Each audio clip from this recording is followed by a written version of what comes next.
बड़ी जानकारी आ रही है। ईरान के कुर्दिस्तान प्रांत पर ड्रोन बाने शाह का IRGC कैंप तबाह हुआ है इस हमले में।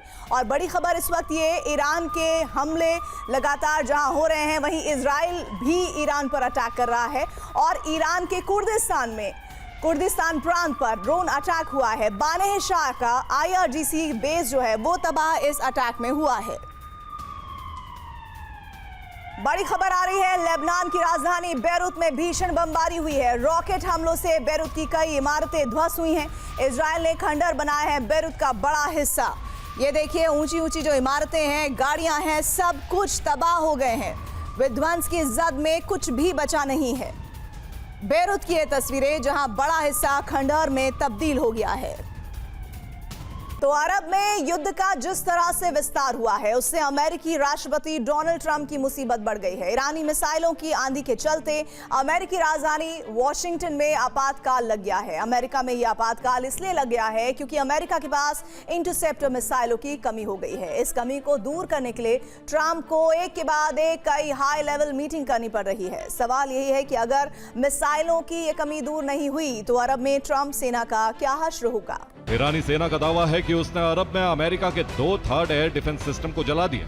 इतना ही नहीं, इन दोनों थर्ड की रडार साइट को भी तबाह कर दिया है। इस वक्त एक बड़ी खबर आ रही है, अमेरिका इजराइल पर ईरान का बड़ा अटैक हुआ है। ईरान ने जारी किया है मिसाइल हमले का वीडियो। अलग अलग अमेरिकी ठिकानों पर स्ट्राइक हुई है। बैलिस्टिक मिसाइल से ईरान का यह अटैक हुआ है।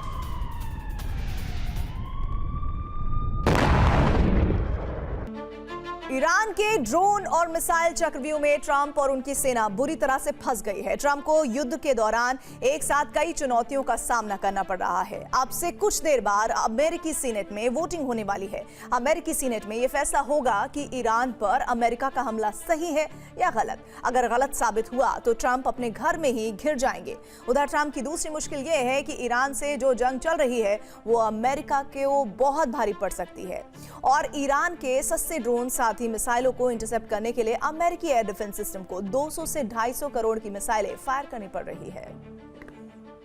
अमेरिकी सीनेट ईरान के खिलाफ युद्ध शुरू करने के फैसले पर मतदान करने जा रही है। वोटिंग के जरिए यह तय होगा कि ईरान पर अमेरिका का हमला सही है या गलत। अगर ट्रंप को कम वोट मिले तो अमेरिकी सीनेट इस युद्ध को रद्द करने का फैसला सुना सकती है। जिस शाहिद ड्रोन से हमले कर रहा है उसकी कीमत है सिर्फ 18 लाख रुपए।